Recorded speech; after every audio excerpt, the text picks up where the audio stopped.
Can the Miami Heat turn this around? Let's talk about it, Heat fans. What's up? Your boy Ernest here, back with another Miami Heat Talk adventure. Before we get started, you guys, please take a moment, smash the like button. Don't forget to subscribe. Really sorry I wasn't able to get anything to you out the last couple days, you guys. Girl's been a little sick.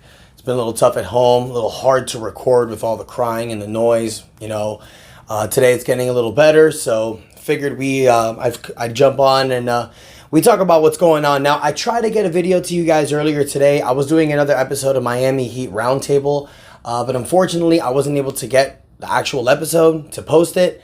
I won't be able to get it till later today, so I'll upload that later on so you guys can watch that. But I definitely wanted to talk to you guys about what's going on because it's not great. You know, the Miami Heat have lost 6 straight. Right now, we're 24 and 22, sitting at the 7th seed.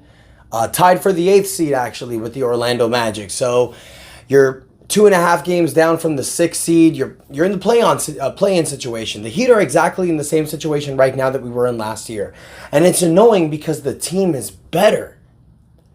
But it's just not working. And you're thinking that with the trade for Terry Rozier, you're thinking you're upgrading the team. You're getting a better offensive player. You're looking at his numbers from Kyle Lowry's numbers. And we talked about it about a week ago, you guys, especially when the trade happened. We were good with it. We knew we were getting a 23-point-a-game scorer. You know you weren't going to get that production from him coming from Charlotte, but you figure he's 8 years younger than Kyle Lowry. He's quicker on the ball. He's faster defensively. But we've lost 3 straight with Terry Rozier. Now, you can call it a lack of chemistry. You can call it maybe a situation from Erik Spoelstra. Maybe the fact that the rotation that we're using isn't really the best. Maybe that we don't have a true power forward next to Bam Adebayo.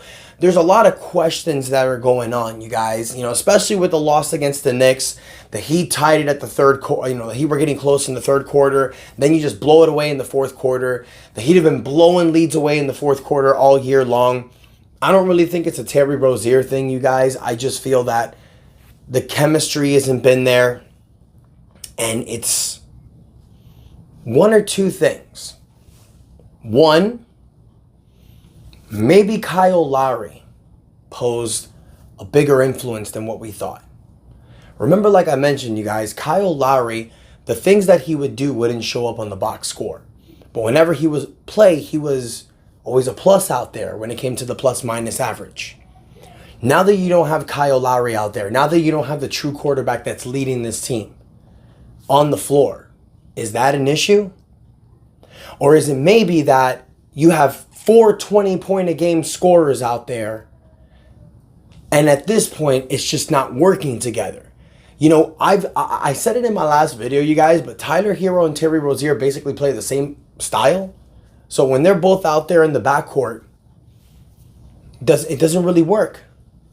I think the right answer for this would be to move either Terry Rozier or Tyler Hero to the bench, to be the 6-man guard coming off the bench, starting Duncan Robinson in their place, having a shooting presence next to Rozier.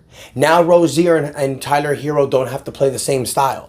Now one's coming off the bench for each other, but it's not going to be done. Maybe it gets done. Hopefully one of them realized that what they're doing right now isn't working and one of them coming off the bench is better. But then we still have that hole that we need to address. The starting 4 position or the starting center position. You got Bam Adebayo out there. You got another week left until the trade deadline. This is something that the Miami Heat need to try to see what they can do. Now, I've mentioned in the past, you guys, and I'm not trying to say I want to trade Tyler Hero, but what I'm trying to say is that Tyler Hero is an asset that you can dangle and try to get somebody who can bolster your front court and help you. Now, is trading Jimmy Butler the answer? I don't think so. Because Jimmy Butler, even though he's 34 years old, his contract is large. Now you're coming to the Damian Lillard trade situation, trading somebody for that age.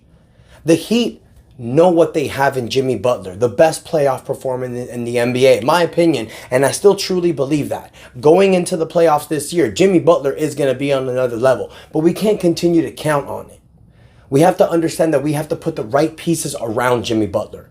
And is the right piece Tyler Hero? Because right now during the season, you guys, when Tyler Hero and Jimmy Butler are on the court, they're 5-15. The Heat have won a lot of games when either Jimmy Butler or Tyler Hero are not in the court, because you allow guys like Duncan Robinson and Jaime Jaquez Jr. to evolve, to do what they were doing earlier this year. Now, I believe the team is a lot better without Tyler Hero versus without Jimmy Butler. So if you're able to take Tyler Hero and get a piece like a Lauri Markkanen, or get someone like a Kyle Kuzma. Now, I know Kyle Kuzma is a ridiculous name, but when you think about it, a 6'9", 245-pound guy that can stretch the floor and shoot, that's exactly what you need out there next to Bam Adebayo. Also, the fact that he can rebound. We need somebody to help us crash the boards. Bam Adebayo, when he's out there and he's covering positions 1 to 5, I saw it especially in the game against Boston, you guys. When he would switch from Porzingis to Tatum and Porzingis would be all alone with Highsmith, it was easy. That's the problem Miami's going to pose coming into the playoffs. Teams saw it last year. They know how to beat the Heat. Denver exposed Miami. So that's what you're going to do playing against them. The Heat have to do something to combat that. Whether that's a trade, whether that's the buyout, we're going to have a lot of options. But here's what I say. We got to take it one step at a time. The Heat have got to take it one step at a time. Take it one game at a time. You got Phoenix tonight. You got San Antonio on Wednesday. And then you got Washington on Friday. If the Miami Heat can make a 2-1 record going within that stance, that's going to be something that's going to be positive moving forward. It's going to be a challenge, especially against Phoenix tonight, especially against Sacramento. It's going to be a challenge. But if the Heat pull together, I know they can do it. You just got to find the right lineup to go together. You got to allow Terry Rozier some more time with these guys. Terry Rozier is averaging about 9.5 points a game since he's been with Miami. It's going to take its time. The Heat need to figure this out offensively. I'm telling you, my suggestion would be start Jaime Jaquez or Duncan Robinson at the starting shooting guard, along with either Rozier or Tyler Hero. I know it's going to be difficult. Tyler wants to start. Rozier wants to start. I get it. This is something that Erik Spoelstra needs to handle. So I want to hear from you guys. What do you think would be better? Do you think Tyler Hero or Terry Rozier starting at the point guard position would be better? Let me know what you guys think in the comments. Now, the next thing I want to talk about, you guys, Jimmy Butler's friends made some posts today.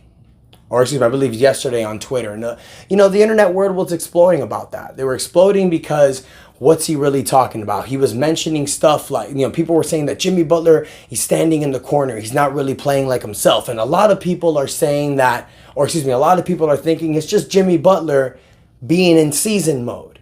When Jimmy Butler gets into the playoffs, he gets in another level. But during the season, he kind of coasts. But at $47 million for the year, that's the last thing you want to hear. But Jimmy Butler's friend posted on Twitter today that it's actually the plays that Erik Spoelstra is drawing up. That Erik Spoelstra is looking for guys like Tyler Hero to expand, Tyler Hero to develop his game. So that's a real curious thing, you guys. When I see drama like that in social media, I don't really believe that stuff. For all you know, that's just Jimmy Butler's friend being a knucklehead. Right now the Heat's, it's tough times right now. You're losing 6 straight. Everybody's on a negative right now. But it's like I've said before, remember these bad times. Because when the Heat turn it around and they get on a winning streak, we'll remember these times and laugh. So I want to know what you guys think in the comments. Let me know what you think. Do you think Jimmy Butler's friend's post has any merit? Do you think it's just him being a knucklehead? Do you prefer Tyler Hero or Terry Rozier coming off the bench? Do you think that would actually work?